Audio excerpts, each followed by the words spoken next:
Time to start. Why do you have to go somewhere when it's time to start? Yeah, I had to start. It's a ball of my head, Tunde. That's what I'm just looking at now.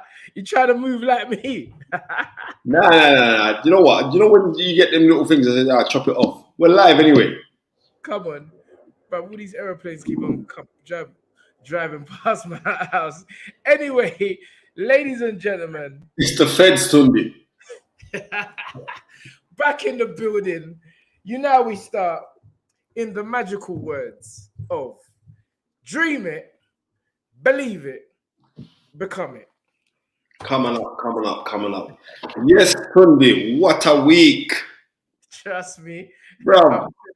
But This Tunde. I just want to say this to you, yeah. Yeah, I mean, Franchon-Cruz has shown love. Her and her husband, Glenn, they've jumped on the show and that. But, Tunde, if you're fighting in the biggest fight of your life, yeah, what the bloody hell are you doing about your singing national anthem before the fight?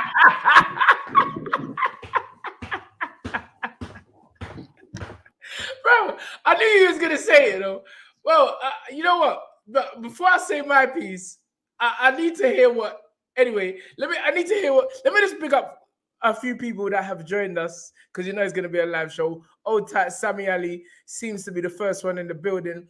AAV develops. Daniel J. Boateng, Steve Bailey, Philip Answer, Andre Bukenya, Yemi X, Country Don, aka the chairman, you don't know, Late Show 42, Mr. Bobby Wright, Coco's here, Up London TV's here, Tunde, yes, Tunde K is in there, Rob Mayer, VJ, the people, Mr. Gary Change, he's in the building, Speedy John, Soulboy, JB, John Barrow, John Khan. The list goes on and on and on. But let's just get straight into it. Tunde, Old time Sugar Ray 29. So you actually believe it was actually a wrong move from do I believe that is a wrong? Do I actually believe that is a wrong move? Tunde, you're going into fight, yeah? Yes. Can you imagine? You're nervous anyway, yeah? You're nervous anyway, Well, right? I don't believe because everybody goes, you're gonna have that form of apprehension in your gut anyway.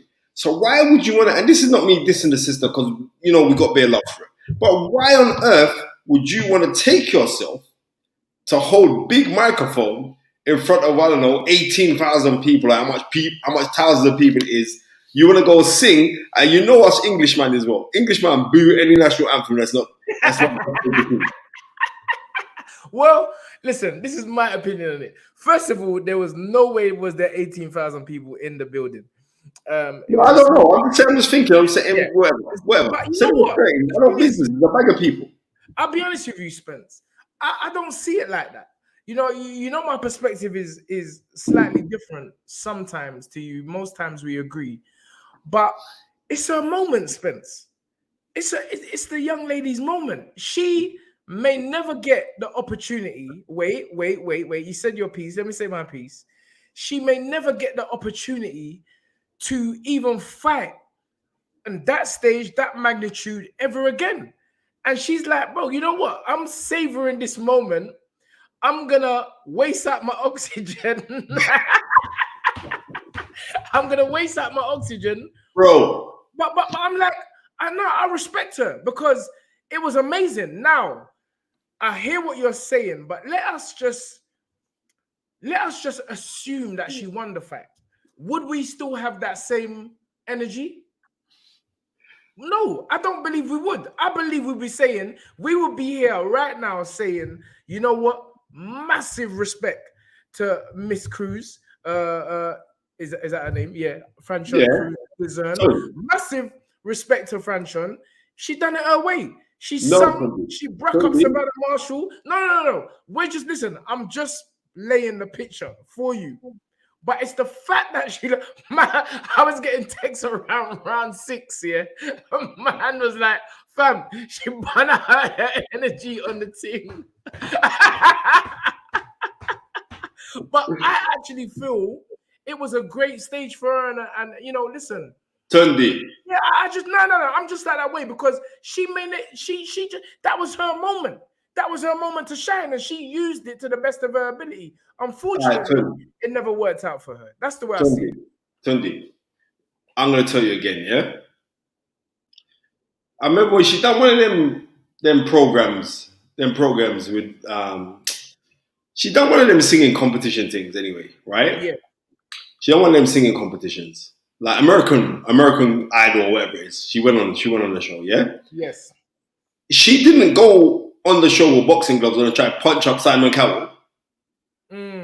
So why is she taking it on herself to say she's going to sing? This is a boxing match, brother. No, but you're misunderstanding the point. I'm not making no point. All right, listen. I'm not making no point. And the thing is, I love the sister. No, Tony, listen to me. I love the sister. I spoke to her this morning. I spoke to her husband this morning as well. And I said to her husband, do you think it was the right thing? I'm not. You know what I mean? That you're burning out your energy, but you're singing song before the fight. Why? It was a first for me. I've never seen someone do that, and I was actually clapping the sister. I'm being honest with you. I was clapping. I was like, "Man, this is serious." All she needs now is the performance, and she didn't do that. Unfortunately, it wasn't her night there. But we'll speak about that. The reason why, because you know when you're in a fight, yeah, and you just need them that last 10 seconds to think, "I'm gonna stick it on you," because that's her style of fight. She could have done it, but the lung capacity was drained out because she sung the national anthem. No. You don't need to say that. You don't know her lung capacity was drained out. You don't know that for actual fact. I would not have advised her to say that you're singing. And not only that, you're an American. You're used to singing the national anthem in America and everyone wheel you off when you start hitting them. You know when they get wicked when it says, the bombs bursting in there. When they start doing it, you know what I mean? When they get to that part, they came through the night that our flag was still there. Say does that star? And they start lick the notes. Banner, yeah. Right, all of that. My eyes were closed, fam. I was singing. You usually get a wheel off at that time. You're in England. Them man, they shout out. That energy. No, Tony. No. That's her, bro. All right. We're gonna go back to that. But listen, this is a man that I don't want to keep. No, we have to stay on it, Tunde. No. Wait, we're gonna come back to that because we're gonna actually touch on that fight. Right now, we have a man that really needs no introduction. He is the former IBF World Cruiserweight Champion. The man, one of the first man to clap down Tyson Fury. Pure man was when Tyson Fury got clapped to the floor by this individual, there was certain men that thought their life was in danger in Clifton Mitchell. Clifton Mitchell was looking for the exit when that happened. Looking for the exit. Ladies and gentlemen, let me introduce to you the one, the only, Mr. Steve Cunningham. There you go. What's up, y'all? Bro, Steve, good, I see you chewing the crisp backstage. you try to fix up the mouth before you get a little snap. But it's all good. How you doing, sir? Doing good, man. Really good. Listen, the heavyweight division right now is in a shambles, in my opinion. But really, I just want to see these fights. Yeah. What's your whole take on the heavyweight landscape at the moment and the way things are panning out? Like you said, it is kind of in shambles, and I don't want to sound like I'm not a Fury hater. Regardless of how our fight went, and I was sore after, no doubt, I was sour after, but. The man has done great after, he's done good things, but at this point now, it's only sore because he's holding it up. I believe that he needs to fight Usyk, period. That is the only fight in the heavyweight division that needs to happen. That fight, Fury versus Usyk. All of this, I want to go fight MMA fighters. I want to try to fight, what's my guy name? Dillian White. That's my bro. Oh, hey, sorry, Dillian, man. I know that's another check for you, but we don't want to see that. We don't want to see that shit, man. We want to see Usyk versus Fury. And then from there, we can bring in a Joshua versus the winner. Or I think I don't know if it's still scheduled, but the December fight was supposedly before Wilder and Joshua.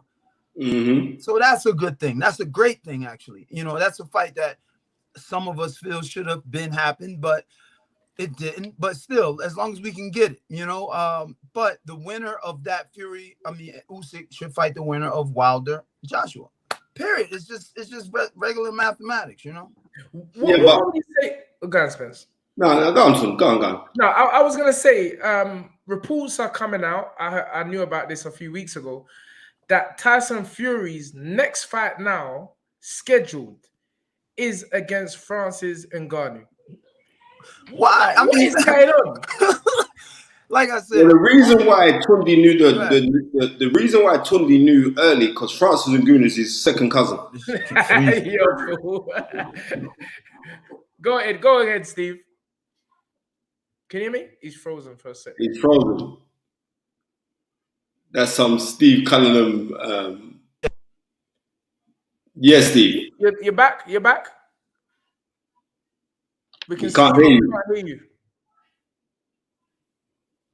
Yeah, click the volume button. Click the microphone. Oh, wait there.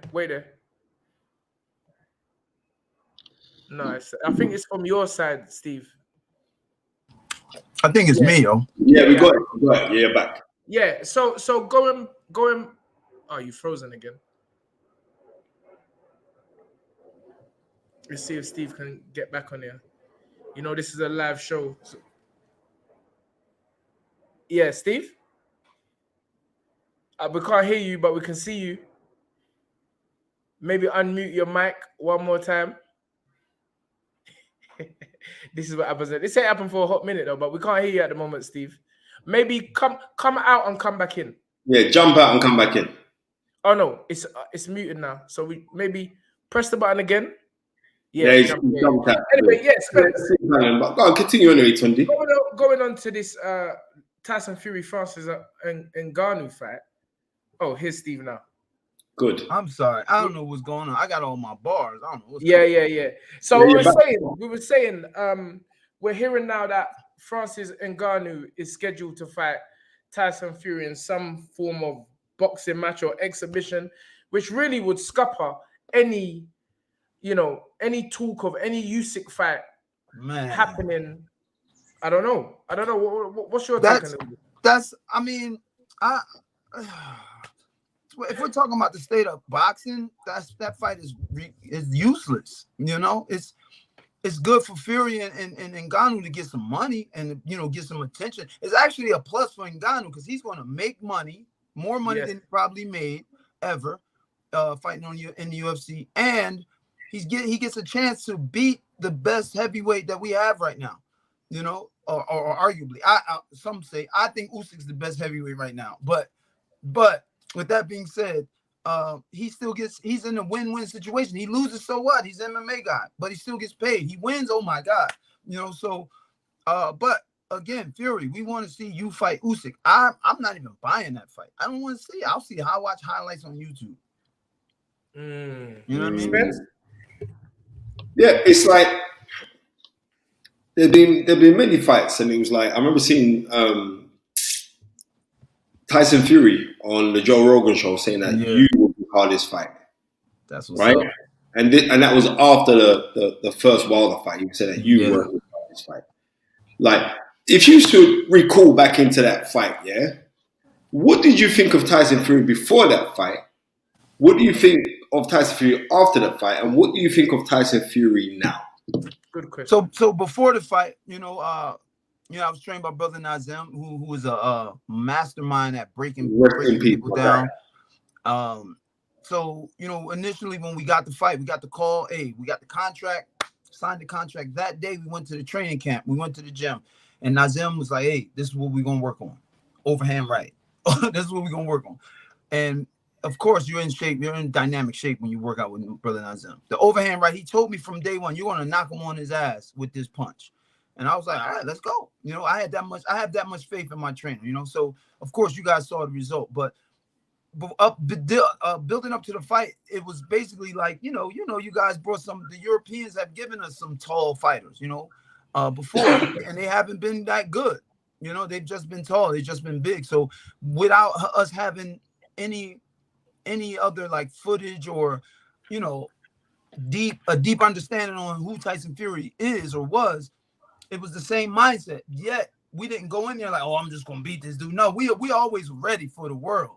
It's just, let's go in here and let's send this dude back home with an L. That's what the plan was, to go to work, do what we had to do. Now, to Fury's credit, in that fight, he was Fury. Fury is a special guy. He is different. He's 6'9". He fights like he's a middleweight. He thinks like he's a middleweight. He moves. He's got that confidence, that second gas, that second drive to make it out of there alive, no matter what. That right there is what gets Fury by. That's his thing. He's got something in him that's just like that. That's called that dog. He go deep down and get that dog. Oh, this motherfucker boxing the hell out of me. Well, shit, I'm just walking down, boom, pinning. It's a street fight. So after the fight, we changed our consensus, because on our way back to the locker room from that fight, like walking out the ring to the locker room, Nazim told me, he said, "Hey, I did the same thing to you." And I was like, "What do you mean?" He was like, "Man, you was boxing his ears off. I'm the bigger man. I would have became the bigger man and try and walked you over, just like that." Now, within the rules of boxing, he did things that did get him points taken and possibly should have been a disqualification. But the great late Eddie Cotton, he passed away in 2020, our referee. He did what he could, you know what I mean? And but Fury got the KO win. Now we're moving forward now, or even not even moving forward now. About 3 months after that fight, I got a call from Fury's uncle, Peter Fury. And Peter's like, "Hey, listen, we want you to come in the training camp with us. We're about to fight David Haye. You're 6'3", he's 6'3". You're a better boxer than him. You move. We need that. We need that athleticism." So I was mad as hell. I was still mad as shit. Fuck them. Fuck that. I ain't helping Fury do shit. Fuck him. And brother Nazim was like, whoa. See how much they willing to pay. So, my wife's my manager, and she was in communications with Peter. Next thing I know, my wife's like, "Babe, you going to Belgium for training camp with Fury?" And I was like, "Yeah, how much?" She's like, $5,000 a week. I was like, "Shit." Hey, yo, I made $20,000 sparring Fury for 4 weeks, and wow. But it was an ingenious move on the part of Peter Fury, because Peter, his thing was get me in camp. So I was there. I sparred Hoogie Fury, if that's how you say it. I know people say it. Huey, however you say it. My deal was to spar him and Fury. And, we want that overhand right. Throw that overhand right all day. We want to know how to defend against it.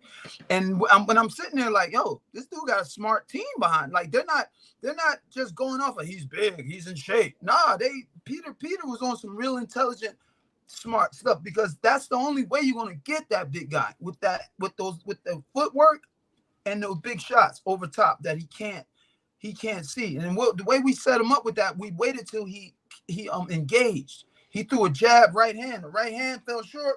Boom. He was right there for me. Yeah.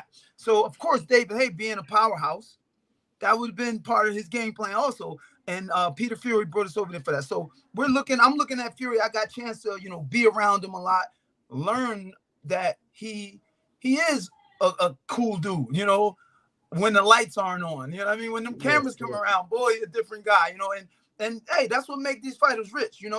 I never did that, because I came up in a different era, to where the guy who talked a lot, he was considered the chump, so I never translated the reality to showbiz, to this is business, man. Talk that shit. People like to hear that shit, and I was just like, man, they're just gonna see me in the ring kick ass. Now, when he beat Vladimir, I was like, wow, Fury upped his game from fighting me. He upped his game, and that shows intelligence, man. And so, I mean, hats off to Fury, man. He's done a great job. But, bro, fight Usyk. Come on, man. Stop bullshit. We want that Usyk fight. What's happening with you personally in boxing today? Are you still involved? Are you still? What's the deal?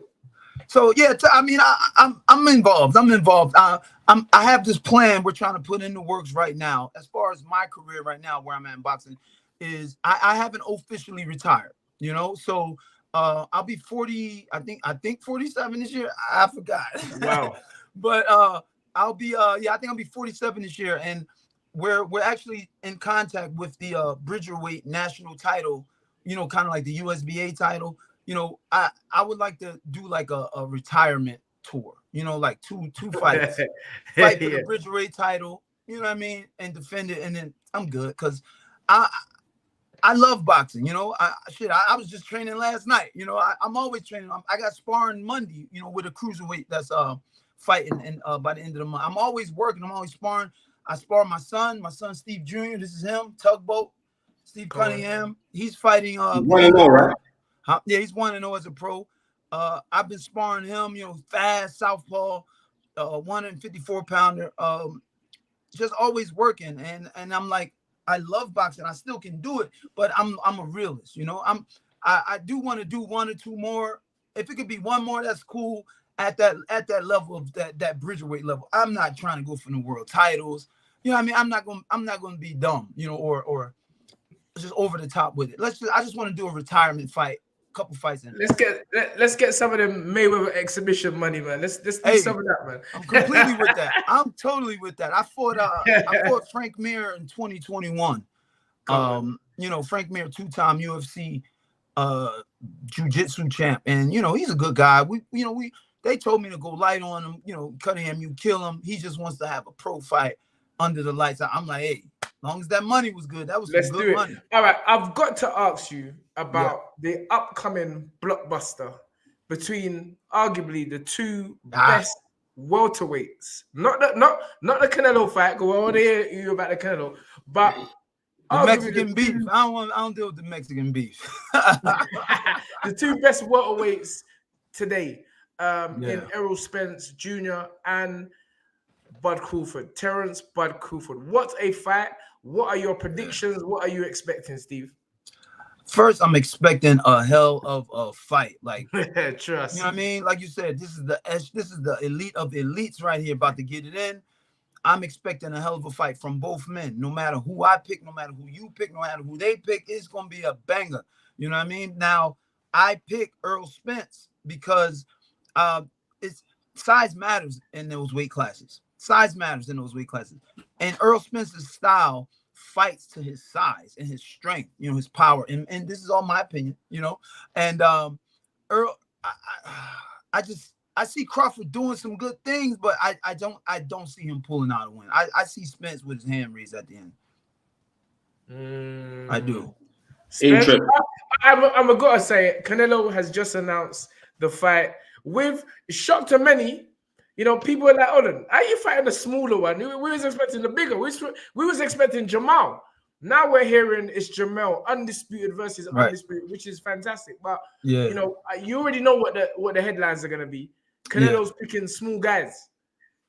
Yeah, I mean, hold on. Is this the one who was out for 3 years or 2 years? Is this the? No. This is the one. So all right. I mean, it's the 154 one. Yes. So I mean. Because listen, I ran into, I don't even remember which one I ran into, but I ran into one of the Charlos in 2018, and I was like, yo, he big as shit, like he big, man. His calf muscles was like this, and I was like, golly, he be some good work, you know. Yeah. They're strong, but strength doesn't always win fights against guys like Canelo, you know. They don't always do. But there's a blueprint now that what's the guy name that beat Canelo? The Russian guy. Bivol. Bivol. There we go. Bivol, sorry. There's a blueprint now that Bivol kind of laid a foundation on for a bigger guy that's active. And Bivol's bigger than the Charlo. You know, so I'm gonna look to see a lot of punches coming from the Charlo, you know, a lot of punches, because Canelo's at that age where he's comfortable and complex. He's comfortable under fire, so he'll roll with it. I think it's good. It's all good. But you see what Bivol did? Bivol just kept it going. Boom, boom, boom, boom, boom, boom, boom, boom. You're gonna get hit, and it shut down Canelo's output. He got the win, you know. So I want Charlo to win, man. I want him to win. Do I? I don't know. I'm just keep it 100%. I don't know. Is it possible he can win? Yeah, it's possible, but the only reason Bivol probably got that win was because of the extra weight. You know what I'm saying? He's stronger, naturally stronger. Charlo's not going to be naturally stronger, you know, or more athletic. So I'm gonna lean towards Canelo, man. But I want Charlo to win though. Absolutely. Listen, Steve, I'm not going to hold you much longer. Cool. It's been great having you as a guest on The Fight Is Right. Good to see you looking like Usain Bolt. You're looking sharp, brother. You're still there, can still throw hands. Yes. Ladies and gentlemen, it has been. Now, before you go, I got a big up. Steve does he does comic books now. Oh, hey, okay. Yeah. So we can't leave out that he does comic books. You know what I mean? Yeah, man. So I started a comic book company called USS Comics, where it was first originally me turned myself into a superhero, and a guy I fought named Amir Hardcore Mansour turned ourselves into superheroes. Here's the first comic book right here, baby, of official comics, and that turned out to be a 3-part series. You know what I mean? It's part 2, and here's part 3 to that. Love that. Yeah, baby. In the background, all art done by me. You know, everything drawn by me. I was an art major in high school, and so from there though, once those 3 launched, I was getting calls from some other fighters like, "Hey man, make me a superhero. Hey man, make me a superhero." So I founded the company behind turning other fighters, former champions, future world champions, into superheroes. So I've got Danny Garcia on board. My brother Austin Trout, his comic book is basically here. Here's his comic book. I'm waiting for him to autograph them and send them back. So come on, they're all collector's items, man. All drawn by me. And I got all kind of fighters on board, man. This is unbelievable. So I'm just moving forward, man. I'm moving forward. Next move for the USS Comics is we're turning gyms into, like, you know, superhero teams. You know, of course we're charging them. That's how we make a little money. Yes, sir. And do them like a 5 to 10 page skit, get it turned to a book form. They can sell it as much as they want. But that's the thing right there, man. USS Comics, man. Of course, also, like I said, my son USS Junior. That's all you gotta do is hashtag that. Very. What about your youngest son, the amateur? Yeah, Cruz, man. Cruz, USS Cruz Cunningham, 12 years old, 3-time national champion. That boy was born boxing. You know, people said I got the footage. I got footage where this dude before he could walk, he was boxing. And I'm not playing. This young man is very good, very talented. He's so good. It's just so easy. It's so natural to him. It's just like, and I'm like, wow, this guy, man. So I mean, listen, we can go on and on, but I just quickly want to ask you, how do you feel seeing your sons, you know, your blood, your lineage, take up a sport which you know takes so much dedication and sacrifice and commitment? How do you feel when you're seeing you're seeing yourself in the ring? Yeah, you know, naturally I'm nervous, of course. You know, I'm nervous. Yes. I am nervous, man. Short story. My son Steve Jr. fought his first amateur fight. I had the ward. Of course I'm the coach. I'm working a corner. And I'm telling him, son, make sure I'm drinking his water. Make sure you jab. Yeah. Make sure you move, man. Make sure. And I'm like, shit, I need another bottle. Right? So, you know, I'm like that with them. You know, even though I put them through hell, you know, in training to assure not just victory, but to ensure safety. You know what I'm saying?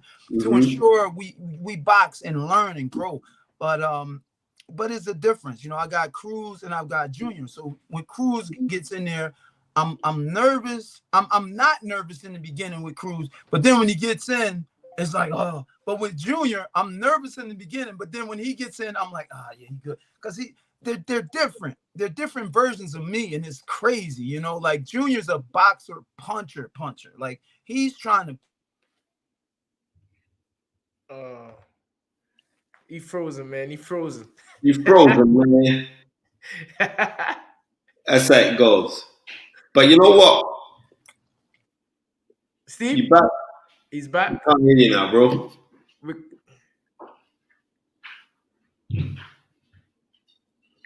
Yeah. Steve, unfortunately, we can't hear you. Yeah.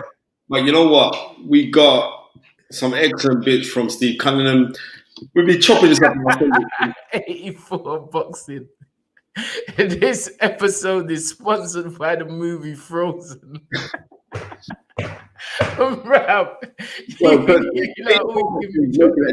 seriously, that's rare. Fantastic guess. Fantastic guess. You done it again, Spence. Oh, Come Steve, on. he ain't left us. Yeah, because we got to sign off properly. Yeah, Hey, man. I'm back. Sign off properly. Yeah, we got to sign off properly.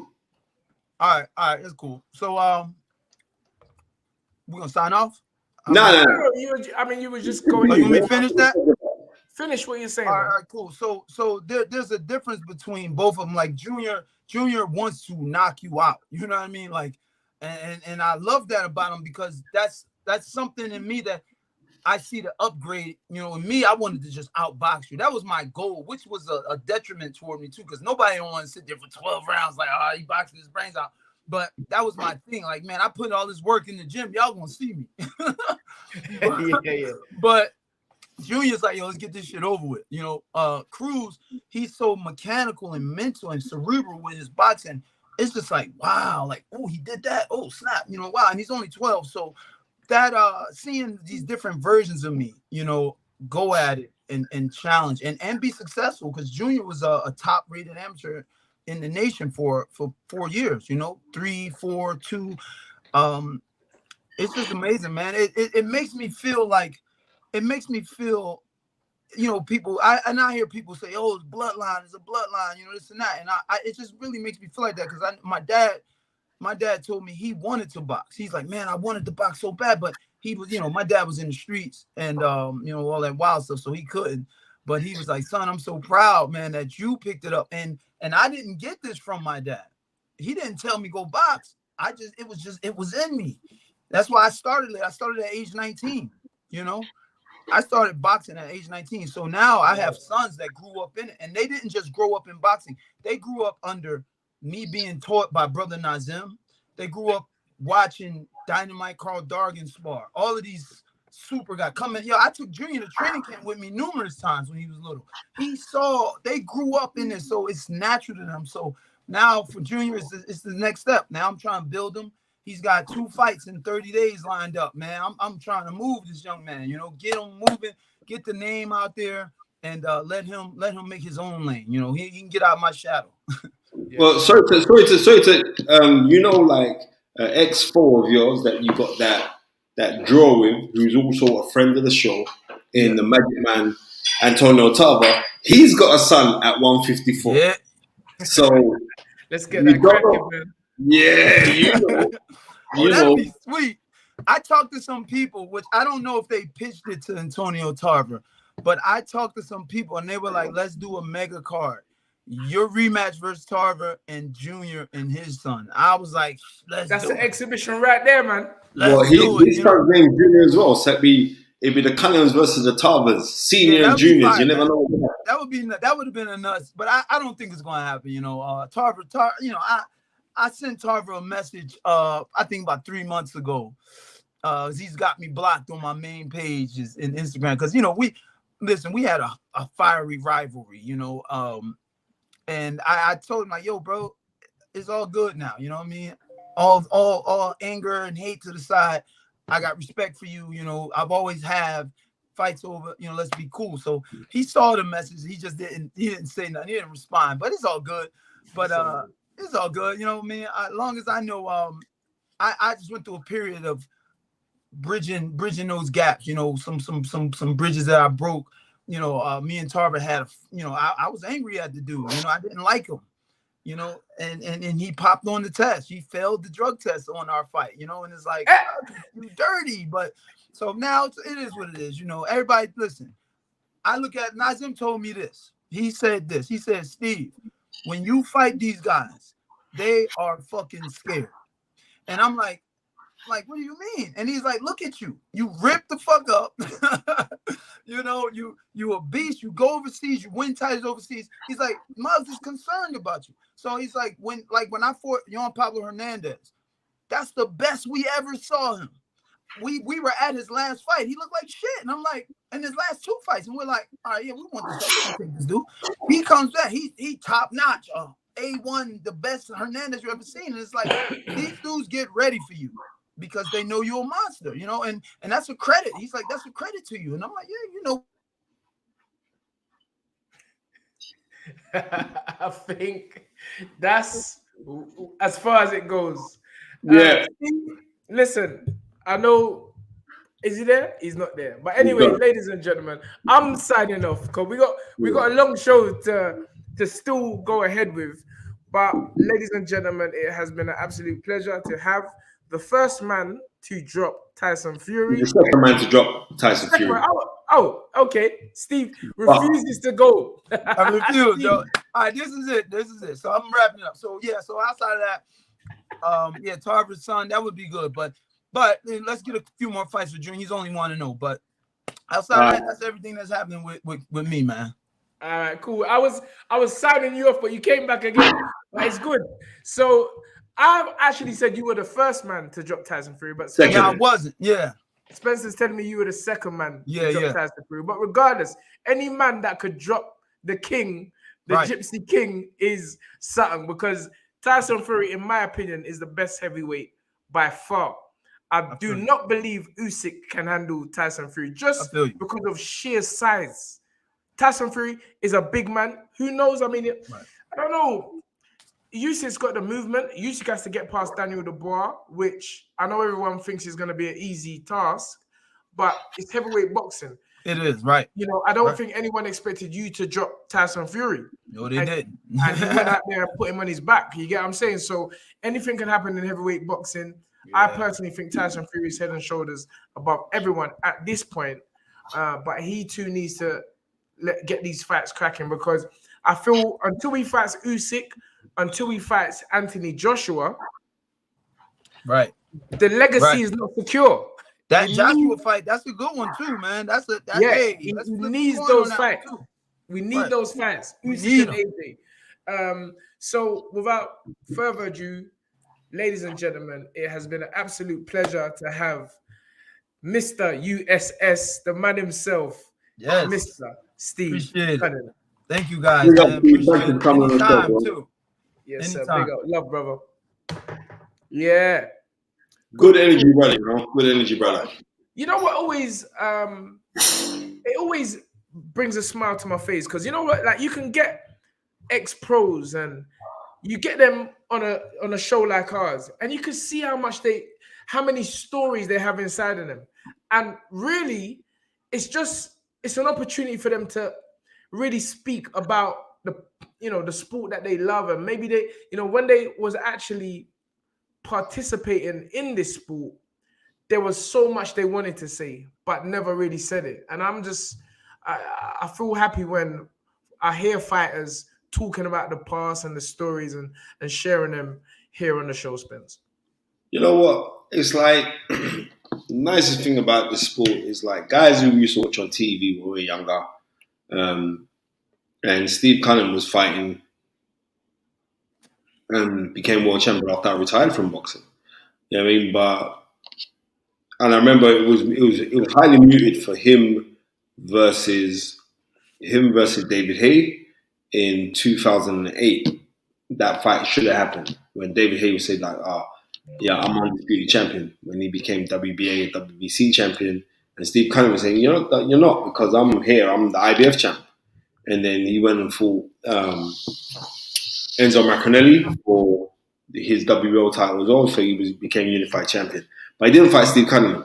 But the thing about it is this, is like, Steve Cunningham was the guy that was fighting overseas. He left from America and he was fighting all the big fights in Germany and those kind of places there. So he was a tough, strong, methodical guy, you know what I mean, who was game as anything. And you know what I mean, and people seem to forget the joint record holder for the most title defenses of 14 in the cruiserweight division, Marco Huck. Steve Cunningham was the first man to defeat Marco Huck. Yes, sir. The world title. So Steve Cunningham got to give him his props, man. So it's glad that we can get these guys on the show. Not only that, but a very, very bubbly character. I could see him doing a lot of work in commentary, but he's very community based. That guy George Hansen, the Pope of boxing. He always he was saying, get Steve Cunningham on. Steve Cunningham's a good guy. Does a lot for the community in America and does a lot of school work and helps out. You know what I mean? He's a good guy, man. You can hear him that's how he's speaking as well. That he's a good guy. He's you know giving back. Oh, Ty, Mr. David G, thank you for the £2. He said, I swear hitting the like button is free. Hit it. And let's not forget tuck jumps and tantrums. Thank you for the £3. My dear super sticker. Love that. It's coming like we even forgotten about what we're talking about, bro. Because you know what? We still got enough time. We've got 20 minutes. We've got good, strong 20 minutes. You know what I mean? So let's the Dillian White versus. Most definitely. Listen, I spoke to Dillian White about 2 hours ago, right? And Dillian said, Spence, I ain't got nothing majorly to say. Yes, I have signed the contract. But he said, let's see. When people were saying, like, oh, why am I taking long and signing? He said, there's a lot of stipulations and loopholes that have been put inside of the contracts. And like he said, don't be surprised if Eddie Hearn don't blame Joshua and Joshua don't blame Eddie Hearn because they've got the potentiality of that massive fight between Anthony Joshua versus Deontay Wilder. A reported $60 million he could be getting. So what you're confirming here on the fight is right is that approximately 2 hours ago you spoke with Dillian White. Yep. And he confirmed to the knowledge, Spencer FEARON, that contractually he has signed. That's right. He's part of the. He told me that he signed the contract. Boom. I said, Dillian White, let's go for the show. But not only that, but he's in America right now. So, he's training for the fight. So he goes, but in all actuality, the fight is only 5 weeks away, Tunde. Well, right? I actually know somebody who's out there sparring with AJ. And then I tried to phone Michael Hunter because I'm hearing he's out there as well, sparring with AJ. And they're getting ready for Dillian. That's what I'm hearing. Yeah. That's what I'm hearing. So please, I know Alfie says it will not happen. A lot of people have their doubts. But so far as we're hearing, contractually, Dillian has confirmed that the fight is signed. There's sparring partners out there preparing. There's quite a few people out there. Huh? There's quite a few people out there sparring with AJ right now. Yeah. So we don't know. It is a hell of a risk. So I'm just being honest with you. I mean, I was saying I don't think the fight was out, but in my same sentence, I said I pray Dillian gets this fight. I pray Dillian gets this fight. Well, the thing about it is this: is like where's a personal thing between these guys, right? It's a personal thing between them. Definitely a personal thing between Anthony Joshua. Now, Anthony Joshua, in all mindset, saying that I want more time to prepare with my trainer, Derek James. Right? Right now, Derek James' head ain't for Anthony Joshua. Derek James' head is for Errol Spence. Right? That is, you gotta be real. And you have to understand, like, there's a pecking order in this thing. That is the biggest fight. That is Errol Spence, historically, Errol Spence versus Bud Crawford is one of the biggest welterweight fights in history, Tunde. Right? Especially when we're dealing with unification fights. It's massive. So it's pecking order, but at the same time, and like Derek James is gonna have his work cut. So, but AJ's out there doing that work. I was seeing some guy who said he was aspiring with AJ now. AJ's coming in and AJ's going on wicked and all the rest of it. So, you know what I mean? Now more than ever, we're sitting down saying, okay, then what are we going to actually see from Anthony Joshua? But what I do know is this, is that Dillian White wants to fight. Because he's saying, 6181 Boxing says, I don't see White as a threat to AJ at all. She's not Nigerian, but that was just my Nigerian spin on it. Okay. His last performances. Can the same not be said for AJ's last performance? 6181. Bobby Wright, big up Bobby Wright for the 4.99, and Bobby Wright says, we would love to see that fight again, AJ versus White, Roadman science all the way.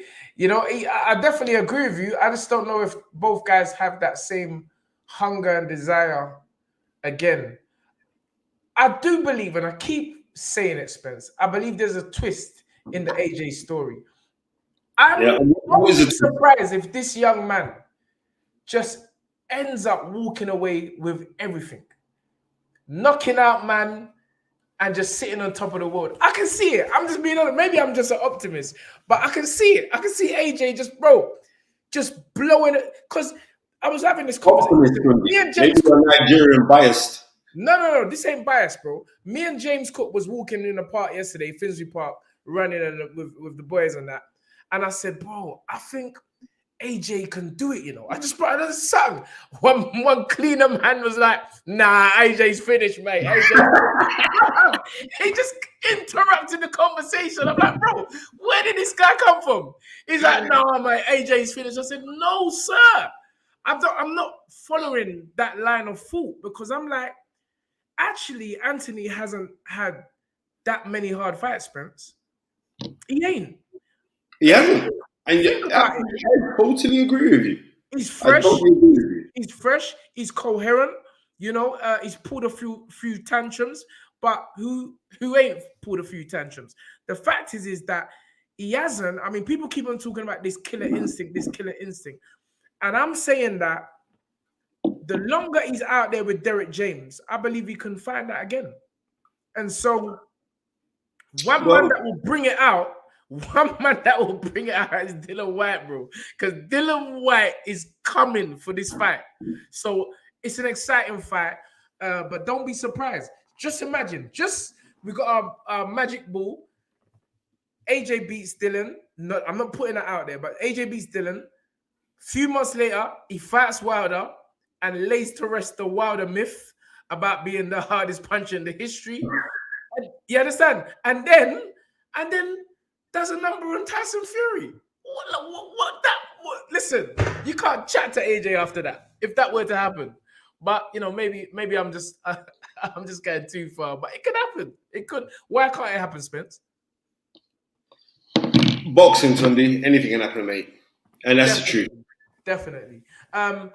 Thank you, Jewel Titan LLC. Thank you for the $5. He said Canelo completely overshadowing Bud Crawford versus the Lie Spence. I don't think so. He's not. Because, I don't think so. Let's just keep this thing 100. Yeah, as soon as we're talking about it, let's keep this thing 100. Eddie Hearn, at this present moment, cannot be happy. Right? Simple the fact, like, your biggest star, you had the biggest star in boxing, right? In Canelo, just leave Matchroom and DAZN to go to PBC. Yes. That must be a bitter blow. I don't business what anyone wants to go and say. It must be a bitter blow, right? So now, the onus is on them, DAZN, Matchroom, to deliver something to keep people pumping, paying that money in a month time, paying £100 a year or the £20 a month, right? Bro, you keep on talking about this. Sorry, I keep on using this word, bro. You keep on making reference to this £20 a month, like you ain't sitting down in one nice house. Just pay your £20 a month. I don't know where this tightness come from. It's only £20 a month, mate. Some people smoke that in a day. So pay your £20 a month and relax. No, brother. Why do you keep on making reference to this £20 a day? I mean, £20 a month. That's good business. That's good business.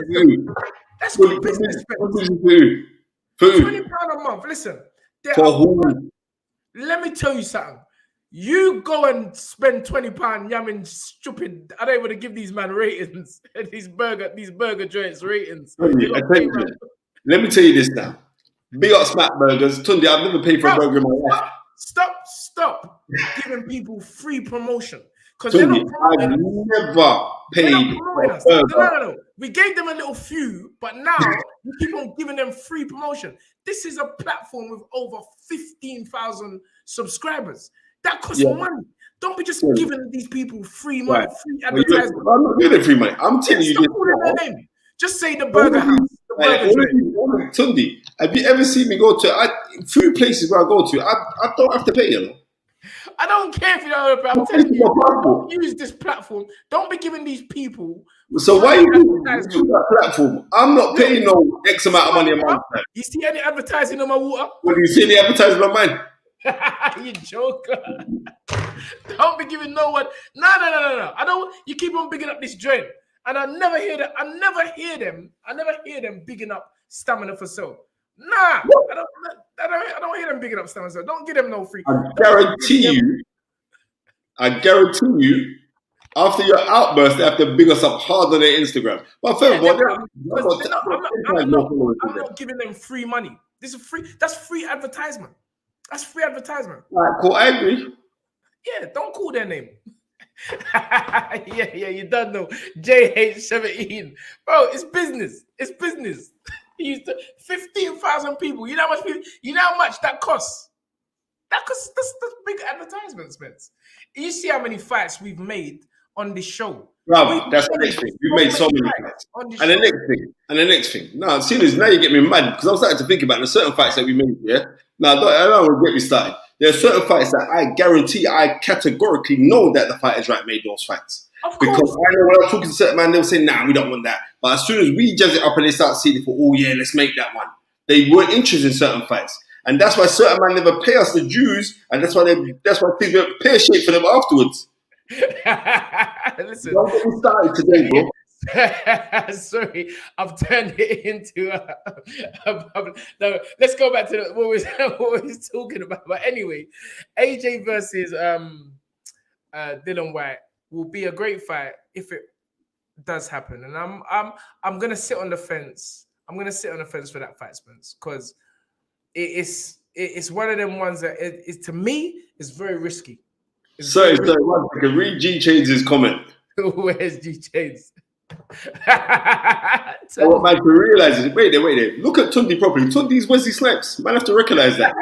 Don't start, mate. Don't start. No, Tunde's Wesley Snipes. You know what I mean? Always hating on man. You're pretty mother. Yeah. All right. So yeah. Tunde Island Springs. Yeah, trust me. Anyway, so what are the predictions? Are you allowed to give a prediction for AJ White? No, the thing about it is this, and this is me just being totally honest. Let the fight get properly announced.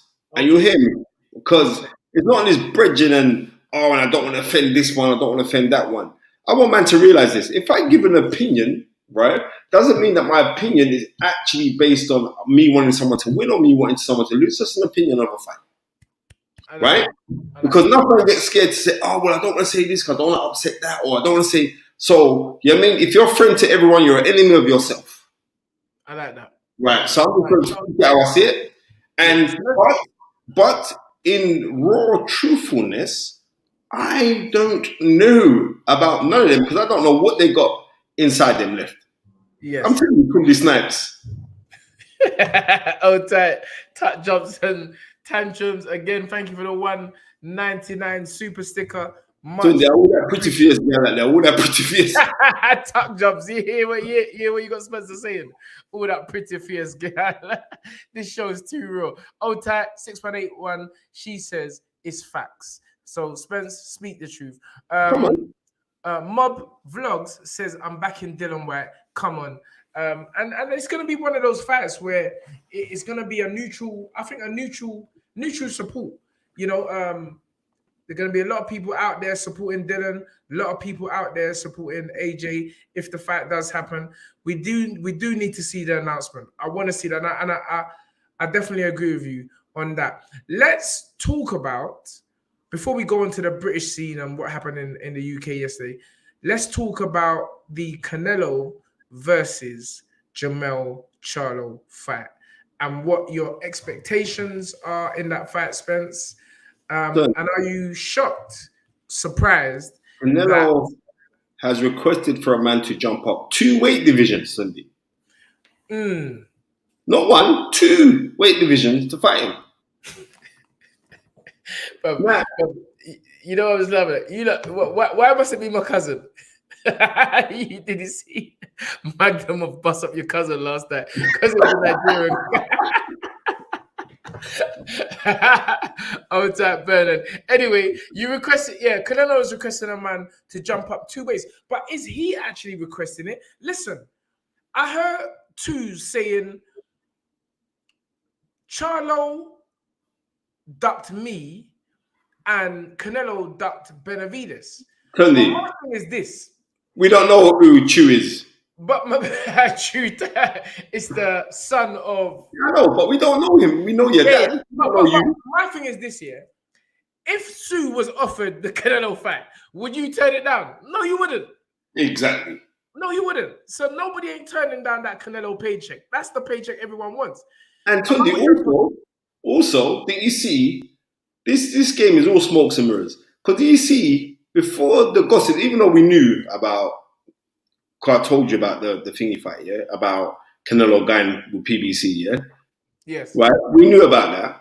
And you see Oscar De La Hoya and Eddie Hearn going back and forth, gunning one another. That man think they're smart, you know? Because Canelo left Oscar De La Hoya, and now Canelo's left Eddie Hearn. So them two men got left in the wayside. They're gunning each other to take the heightened news that Canelo has gone with PBC, because on the rules, that is a big thing, you know.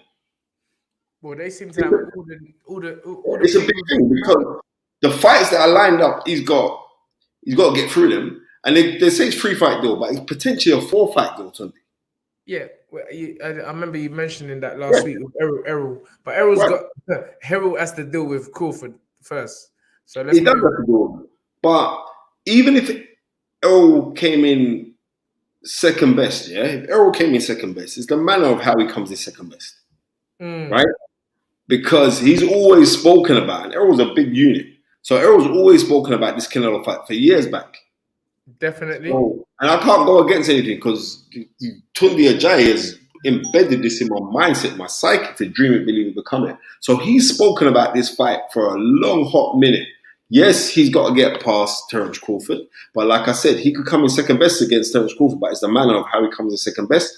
But we don't know, because I'm saying the Boo Boo Andrade fight is meant to be the second fight if Canelo gets past Charlo. That fight's not easy. That fight is not an easy fight for Canelo. I'm telling you now. But wouldn't you say, for a man that's jumped up to 175, he is now facing guys, smaller guys that have coming up? You know, you're talking about Boo Boo. He's a 154, moved up. Did Boo Boo start at 154? Yeah, I think he did. Yeah, he did. He was WBO junior middleweight champion. Yeah, junior middleweight. So he did start at 154. Now, Charlo. I think it's Kev Knee Effect, Kev Nelf Knee Effect, or Kev N Effect. He says there are two guys who's been ranked number 1 at 168 since 2020, Benavides and Morrell. Yet Canelo is fighting a 154 pounder. The strategic matchmaking continues. Well, maybe, but it's not the case of strategic matchmaking, because Benavides is one of them in the list. So Benavides is cool. He'll get his wish because he's in the list, right? Morrell's not in the list, but really and truly, no one don't know Morrell like that. Big up Fight TV, big up Gus, right? So we're not calling him. But what we are saying is this: if Canelo destroys, makes a big statement against Charlo, which will be massive. Yeah, if he makes a big statement against him, then I can see where this is going. There could be 5 fights on PBC, because then the brother could say, "Nah, you're taking liberties with my twin brother. No, I want to whack you up." I can see where this is going. I can see where all this is going. You know what I mean? It's got a big payday for Canelo. That's where it's going. Yeah, Serious money is going to be on the table. But you cannot say Canelo is taking easy. It's an easy route, regardless if they're 154. We all know these guys are massive guys anyway, and they struggle. Oft times, the weight above or 2 weights above is actually a natural weight, and they could be actually more comfortable, more stronger, and more powerful at the higher weight. So let's wait and see. Jamel is a massive guy. There's actually a picture of Jamel and Canelo years back. And you see how big Jamel is to Canelo. Yeah. You see what I'm saying? So, and I think Cunningham just said like he saw one of them. He said he didn't know which one of the brothers it was, but he said they're units, Tom. Yep, definitely. G Star makes a point as well. He says Canelo's come from down there as well. That is true. And maybe Canelo is just, I mean, it just shows his greatness to go up and down weight categories and really fight live guys. You can't say his resume is thin. His resume is solid. No, it's solid. It's solid. His resume is solid. So yeah, that is definitely. What's this? Let's hope the bloke does not turn out to be a quarter pounder. I don't know. Maybe I missed something there. The young boy last night, Gerard Anderson. You know what, I'm going to speak to him this week. I spoke to Jay earlier today. You know, the manager of Gerard Anderson. And I think, you know what? Styles make fights invariably. This is boxing. And the rules is this. Because A beats B, right?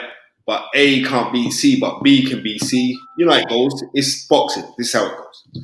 I'm saying this. He's a young man with lots to still learn, right? Yeah. He's got lots to still learn, right? But also, we're kind of forgetting that Charles Martin can punch him. Hold on. When you told me about the fight, what did I say to you? Yeah, you said, I remember you said, Spencer, I'm not sure about this. It's a dangerous fight. Because that's what he said. Yeah. He told this like, boy, I'm not sure about this fight, Spence. No, because listen, he's a young guy. I personally have told you. I mean, I hear everyone saying he's the next superstar of heavyweight boxing, but I mean, I tend to look at things on a more long-term basis, and judging by what I see, my perception may not be the same as. And I'll be honest with you, I'm like, bro, I'll put Daniel Dubois in there with him. I'll put Daniel Dubois in there, and I'll be confident that Daniel Dubois would beat Gerard at this moment in time. You know what? I would be confident that Daniel Dubois would beat Gerard Anderson at this point in time. Give it a year or two. Give it a year or two. Maybe totally different.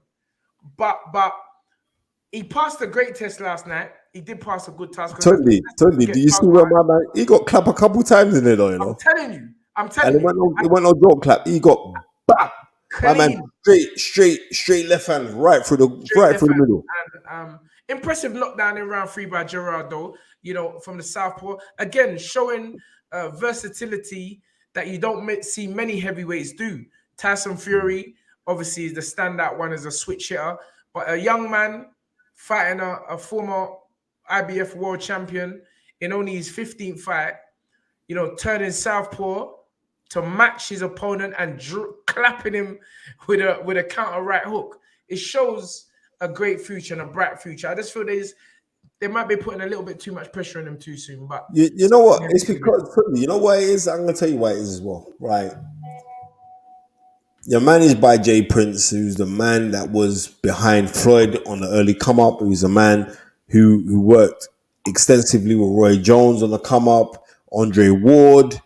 So he's gonna be trying to push Shakur Stevenson. Yeah, Shakur Stevenson. Yeah, so he's gonna be pushing this youth a certain way because he's not like, right, we can be cutting some serious peas right now, right? But having said that, sorry to cut you.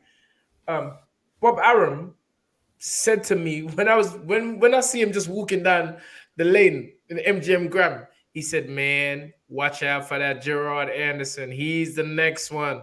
That's Bob. That's Bob saying that. So You know, I know he's got his promoter's hat on, even at He his got age. promoted that on, and plus he could have been blazing like 20 minutes Nah, before. he weren't blazing. Don't stop trying to spread propaganda about the I'm man. not listen. The man's openly admit that he buns weed regular, so there's something I'm not saying no propaganda.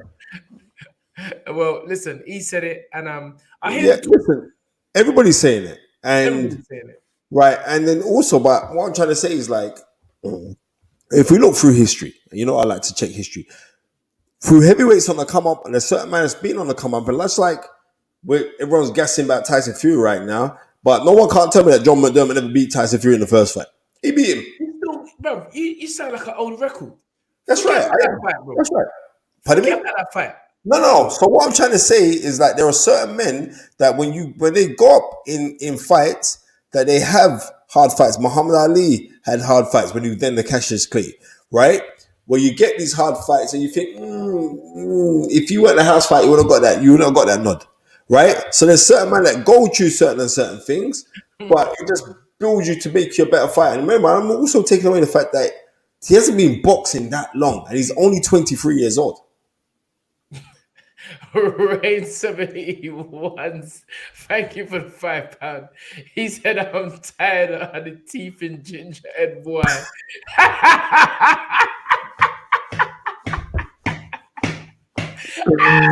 I want Charlo.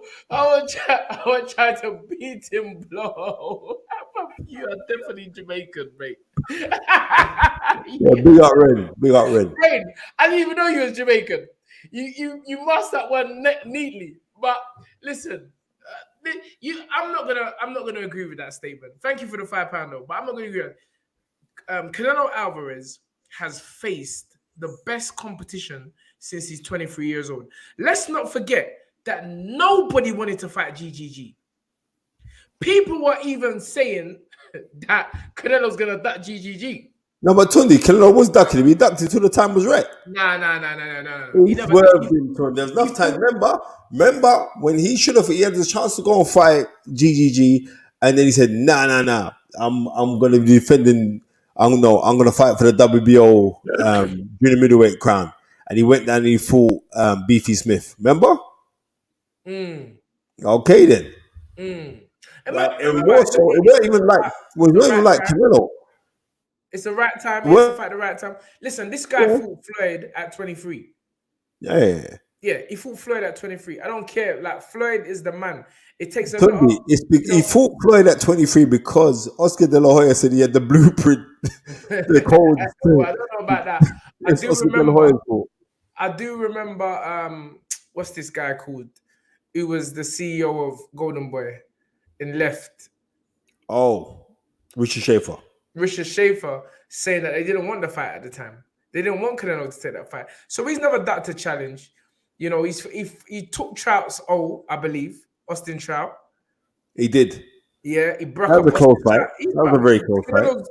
Canelo's been in there. I would never disrespect his resume. It is legit. Nice. Remember, it was a southpaw who did broke up. He licked him with the overhand right. Kirtland, James Kirtland. My goodness gracious. Again, Kirtland was an animal. And that weren't no joke, you know. And he destroyed Kirtland. Elijah after Gussie movie on that one. Well, give me some facts then. Give me some facts. Show me your best fighter and show me his resume.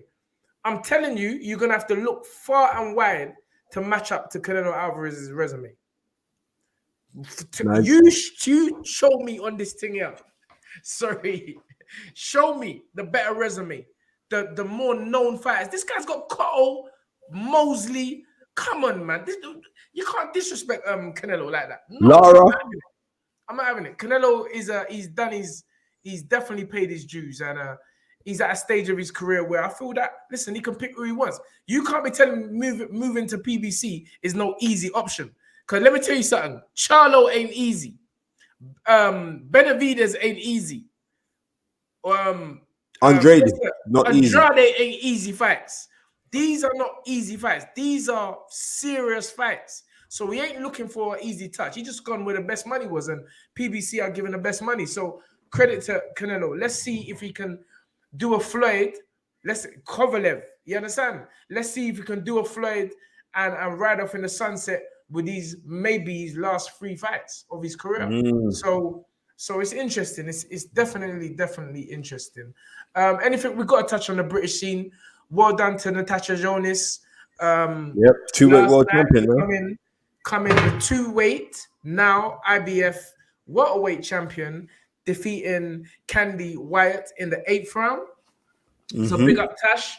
Definitely deserves it, and well done to her. Really a fan favorite with everybody. A beautiful person inside out. Well done to Joe Gallagher. He was smiling from ear to ear last night. It's hard to get a smile out of Joe. But well done, Joe Gallagher and the whole of the team there.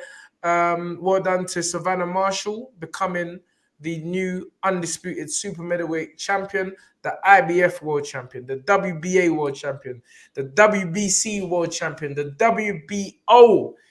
Savannah just lashed all of my girls' belts last night. She just stole them, bro. She stole all of Franchon-Cruz DAZN's belts. And well done to Franchon. She tried. She went for history. She did make history last night, singing her own national anthem before the fight and probably burning up bare oxygen, which she could have used for the fight. But it's her moment, and I really do respect her for making such a bold move last night. Unfortunately, it wasn't her night, but well done, Savannah Marshall. Let's hope we can get that Carissa Shields, because Carissa was going on with some smoke yesterday. She was not playing. I spoke to Carissa while she was at the airport. So she was saying like, yeah, because she just jetted out today. And she was like, yeah, I want that fight. But she said like Marshall's got to defend her title against some girl first before they strip her. And then they could most probably get it on again. So it'd be interesting to see, man. It'd be interesting. Yeah. Also, Ben Whittaker was out last night. TUNDE, let me tell you this now. Nobody cannot tell me that Sugar Hill did not watch the Thomas Hearns interview that we did, right? Simply because the way he came out in the first round, how he was popping them, I ain't seen him pop jabs like that. Them jabs are sharp and hard. I know them. I was sitting there watching some Tommy Hearns and thought, let's incorporate this. Well, I know anyway, because I know KD, who 258 management, they watch the thing. So I know, because the way Ben Whittaker was going on in there. And you know what? I'm glad that he went a few rounds. He did it. I'm glad that he went a few rounds, and it weren't that easy a pushover of a fight. And you know what? I actually like Ben Whittaker. I think he's very fun. I think he's very entertaining. And he's the next generation. And I'm enjoying seeing the young man's progress. I wish him nothing but the best, because he actually is a fun kid. I mean, you can see that. You can see in his interviews, he's a fun kid.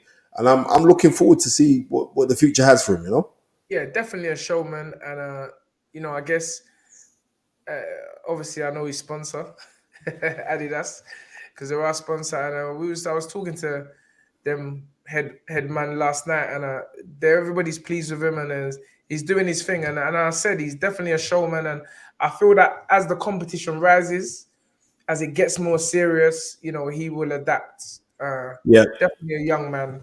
TUNDE, Matty 1099 says Franchon needs to get rid of Sugar. Is Sugar Hill overrated? Right? Matty 1099. I'm gonna say the reason why Sugar Hill worked with Franchon-Cruz, he's actually not her trainer, is because Barry Hunter, the trainer of Franchon-Cruz, couldn't get into the country. There was some visa complication thing, so he couldn't get into the country. I don't think there's anything major, because Barry Hunter no, I'm not gonna go off on Sugar Hill. So calm down, Manny. But yes, Gus, Fight Fan TV Live, thank you for the £2. I want to see Marshall versus, what's her name? Shahida Green. Shadisha Green. I can't even see the thing. I need my glasses. Shadisha Green. Yeah. You know what? Country was telling me about this green girl, this Shadisha girl. TUNDE, she looking to whack out, man. She's serious. Yeah, she could, yeah.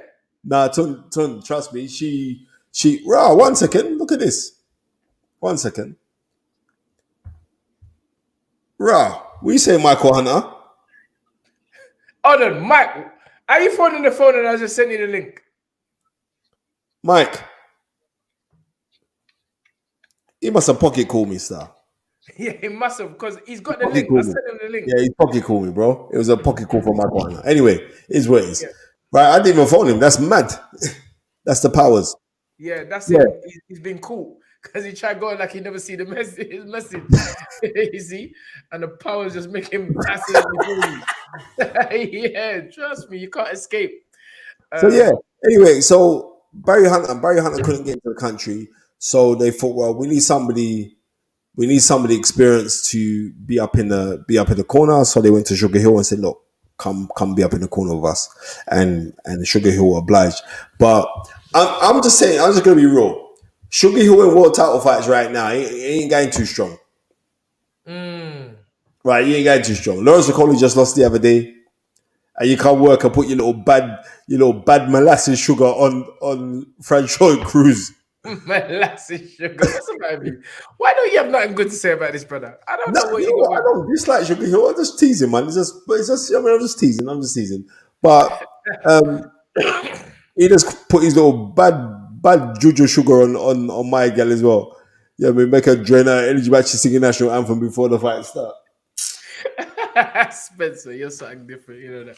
Yeah, I mean, you know what? It's like Phil Anzac, Zhang versus Zhang Joyce 2, which is happening.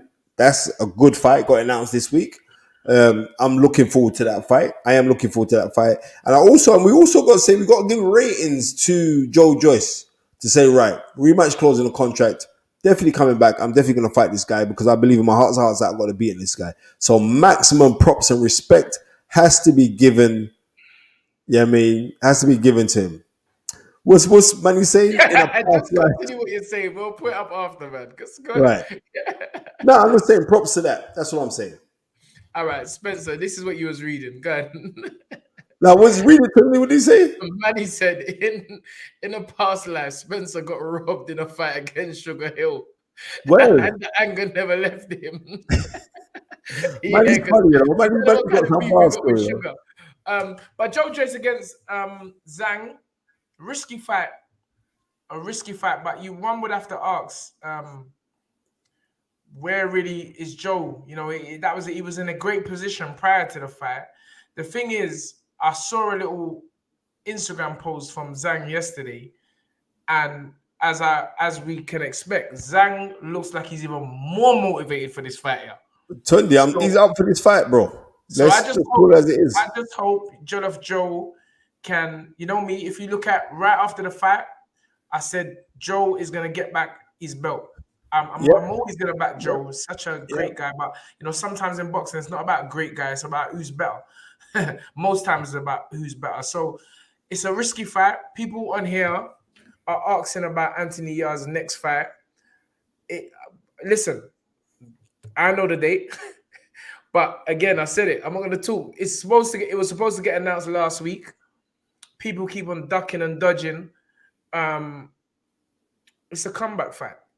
It's a comeback fight. We just want to fight, and so hopefully, the opponent will be agreed. We've put out offers, and next week there should be an announcement. So that's what I say with regards to. Yep. Next week there will be an announcement. Anyway, Tony, so go back to that little facey little boy Manny. Mine aren't clapping. I've been up against Sugar Hill. I've told you a lot already this year. I've been up against Sugar Hill. It was UK versus USA contenders. His fighter was Walter Wright. My fighter at the time was Anthony Smalls, and we beat Sugar Hill's fighter. What was that? March? That was March 30th, 2007. Mad. Where's the time gone, Tom? So don't try to call my man's name to me because I've been up against him. But we do keep it respectful because he rates man still. I rate him.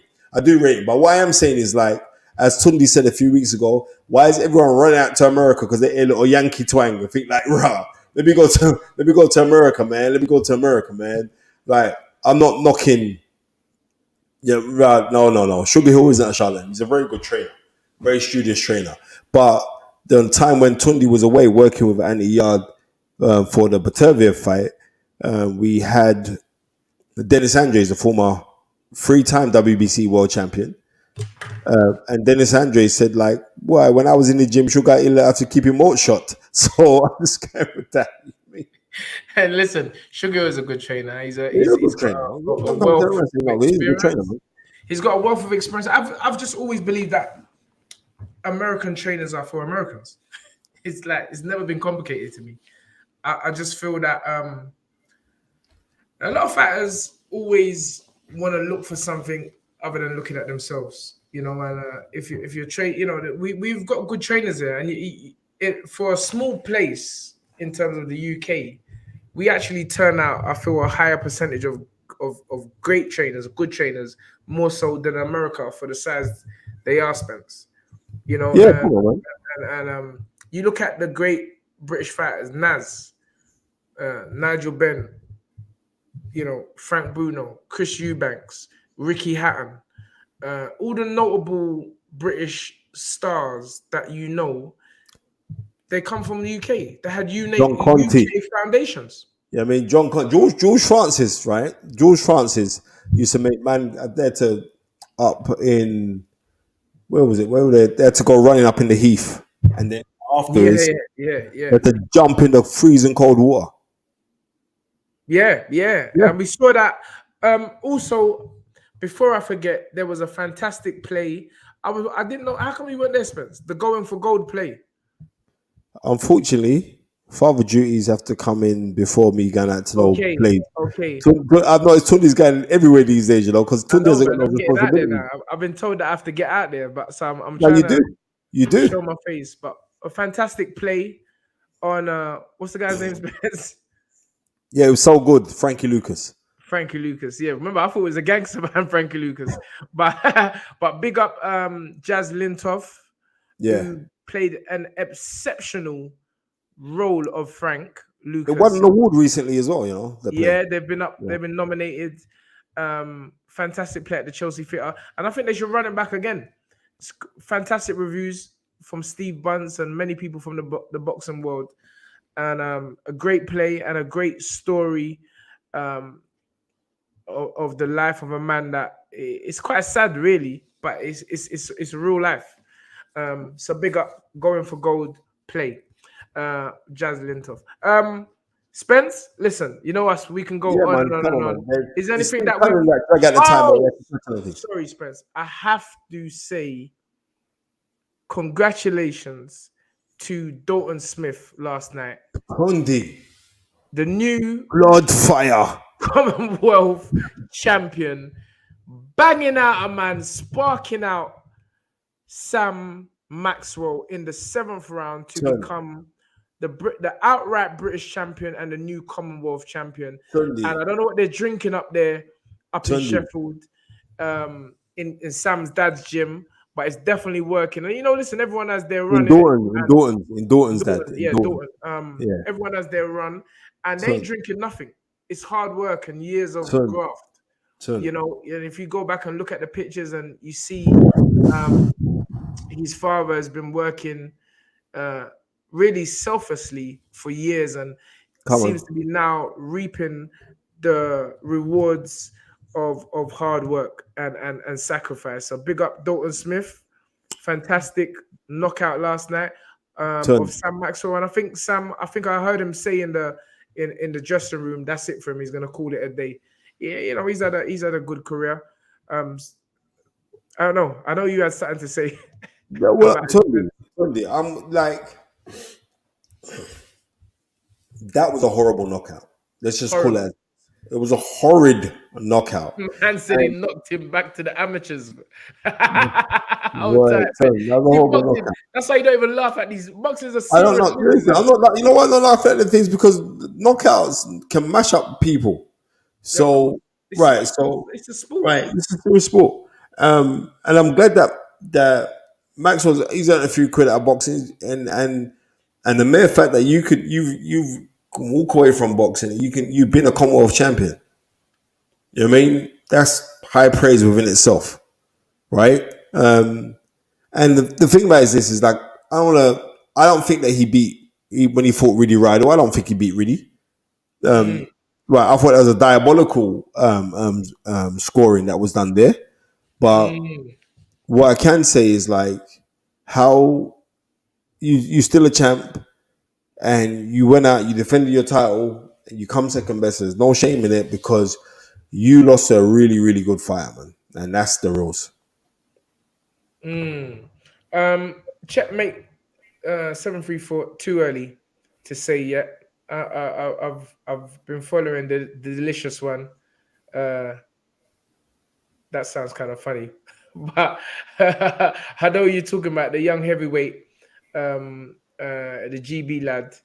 Listen, it's just it's a journey. It's a journey, and you really don't know the future. You just have to take every day as it comes. But it's interesting. It's interesting. But again, big up Dalton Smith, new British and Commonwealth champion, and a fantastic performance last night. Is there anything else, Spence? No, there isn't, man, because Anyone online? we've got Have nearly we half forgotten an hour everything? over the time. There is nothing else. I'll be chipping out some interviews this week with certain people in the game. Catch up with folks. Tunde's hard at graft. Joe Kodua, he's fighting this month. Mad. I mean, Yeah, this is my last one until yeah, this is my July last 16th, right? He's fighting, right? July the 15th. Yeah, so I'll be gone. 15th, yep. So I'm gonna have to be down there to support our little another young lion that's been coming up in the camp. So Tunde's gonna be away for next week Yes. and be back the week after. Yes. But I'll be keeping you posted. I'll be getting some some really good little interviews coming up for the channel, and we'll just keep on pushing forward. We'll just keep on pushing forward. Like I said earlier, when people talk about the Dillian White thing, Dillian White has told the fighters, right, that he signed the contract and he's ready to go, but he said, let's see what will happen. Because in his mind, he thinks like AJ will look to swerve the fight. But he says he's training like AJ is taking the fight. So we'll see. It's interesting. To me, it makes no business sense, but I get it. I don't know. I don't know if I get it or I don't get it. I mean, listen, we could go for an extra half an hour. It's like 60 million against what they're gonna what's AJ gonna make for Dillian? 10? Because is that a pay-per-view? Well, it is because he's going to be on DAZN, so it is kind of a pay-per-view. Yeah, it's kind of a pay-per-view. But like I said, with Canelo leaving DAZN, can DAZN really say they're going to sit down and wait for Deontay Wilder AJ fight because anything can happen, or are they going to say, well, boy, AJ will believe that he needs some fights to, to hone his skills with his new trainer. It's an interesting time. It's an interesting time. We shall sit down and wait with bated breath. Alfie, no one ain't singing out no anthem like Franchon, mate. It ain't gonna happen unless you're gonna get Spencer with his little banjo violin thing to come like some old Jamo brother. Kurt Campbell, of course you can attend, mate. Tickets are on Joe Kadua's Instagram, also on the Stamina for Sale website. Just go there, staminaforsale.com. You get tickets for July the 15th. You're cool. My young gun, Joe Kadua, another one that I'm helping develop from the scratch. There's no airs and grace. He also only had 12 amateur fights, like Anthony Yard, and I don't know what it is. I like trying to help these boys from scratch become something. I feel there's a big thing in that. There has always been a big thing in that for me, and seeing them come from the very, very beginning to world levels is great. So let's hope Joe follows the same footsteps as Anthony. Come on, man. And we take it from there. Last thing out there, because I see someone's asked me a question. It just looked like a blast from the past. Lee 66 Spence. Do you remember Rocky Kelly? Yes, I do remember Rocky Kelly. Rocky Kelly was a welterweight, decent fight in the 80s. Decent fight, became British champion. But I remember Rocky Kelly getting knocked out by Curtin Lang, right? And it was a vicious knockout as well. Matter of fact, after I jump off here, thanks for reminding me of that. I'm going to go watch that fight to remember those days. But Rocky Kelly was a very good ask. When you with James Cook tomorrow? What's tomorrow? Monday? No, we're not. No, we won't see him tomorrow. All right, but when you do see him this week, ask James Cook about Rocky Kelly. Rocky Kelly was a rough house fight, you know. He was telling me some stories about Delray Mellis. Remember Delray Mellis? Yeah. You knock out Wayne Alexander, innit? Huh? Remember he knocked out Wayne That's Alexander? what he's telling me about. He's telling me about, we had him over here for 7 weeks. I run up and down Finsbury Park. We go up to who is a knockout Mellis. I love listening to James Cook, man. He's an absolute legend and someone definitely that has added to our team. Finally, 6181 Boxing asks us, what did you think of the UK national anthem last night? Because it was bloody awful, mate. No. I think it was quite good. I'll be honest with you. I don't know what I'm hearing. I don't know why I see things like this. I think it was quite good. Tunde, I'm just getting used to hearing God Save the King. It just seems weird. Yeah. That's the thing. Yeah, it seems weird to me. It really does seem weird to me. It does seem weird. God Save the King. Yeah, man. Long live our gracious King. Big up Charles. Charles is doing his thing. I remember Charles as a youth. Man. Big ears. I remember when Prince Charles was doing body popping. Do you remember that, Tunde? I'm gonna have to go. Remember that? That was a big thing, you know. Hey, Charles is a serious guy. Charles is a serious guy. Old tight top jump. It's true. Where did they find these singers from? They could go, bro. Just come down Peckham, man. We'll get some serious. Pat McCormack. Let's not forget about him. He had a great performance last night. Won some form of a belt. But I'm hearing a lot of good things about Pat McCormack. My friend was telling me about him. I still haven't seen him box to date, but I have seen some headlines with Ben Davison. They said, he's as good as Devin Haney or any of these guys where he trained. It's a long way to go. And but if I'm not mistaken, he got a silver medal at the Olympics. So the future is looking bright for Pat McCormack. So I think these young boys, there's a lot of young boys. We're now looking at the next generation of fighters in the UK. And they're starting younger. I watched another boy last night, Junaid Boston, I think. I think he's from that still super welterweight, only having his 5th fight, taking on a undefeated fighter, some black brother who looks strong than us. And, it shows a lot when a 21-year-old boy is stepping up and fighting a 10-0 undefeated. That shows confidence, and he's got the skills, he's got the movements, and very confident. He could talk as well. I like the look of him, man. He looks like a real good fighter. I don't know if I'm saying it right, but I think it's Junaid Boston. Yeah, I think that's his name. But good fighter.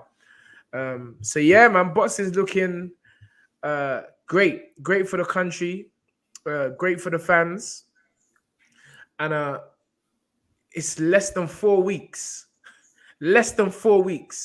to the welterweight blockbuster.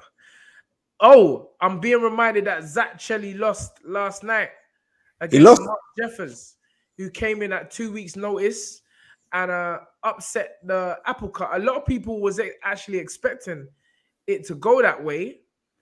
What I saw was that Zach wasn't blocking the body shots. His body was just, and it's obviously something, the Junaid Boston, that's it. Yeah. They need to go and work on that. I was going to even phone his dad because he's a strong man. A normal fighter would have gone down for the amount of body punching he was taking. And they were clean, Spencer. Clean. Yeah. But you would have loved the body shots. Yeah, I love body shots. And he was just gritting away and fighting through the fire. But we know that's not good enough. And unfortunately, he had another loss on his record last night. And I still think Zach Chelly can do things because he's very strong, very game. They need to just work on the technical aspect of him because he's got a heart and he can fight. He's very confident, but that's just not enough in this sport. The higher level you go, you need that skill factor. And his dad is a good man. Batsy's son to the maximum, and they can work on things. So well done, Mark Jeffers last night. Unanimously beating Zach Chelli. That's a good win, you know. How it was, but yeah, he beat him definitely. And yeah, so good. Yeah, Zach Chelli lost by UD. Ben Whitaker TKO of Vladimir Beluski. Franchon-Cruz DAZN lost the majority decision to Savannah Marshall for the IBF, WBA, WBC, and WBO super middleweight title. Natasha Jonas became a two-weight welterweight IBF champion with an 8th round TKO last night. Dalton Smith, 7th round TKO. I don't know why they put TKO because that was a knockout, bro. That was a knockout of Sam Maxwell. And all in all, it was a great, great evening of boxing last night. And we went over to the USA where Gerard Anderson defeated Charles Martin, dropping him in the 3rd round with a check right hook from a southpaw stance and held on to his WBC USA heavyweight title and his WBO international heavyweight title. Ladies and gentlemen, we end the show exactly how we started, in the magical words of dream it, believe it, become it.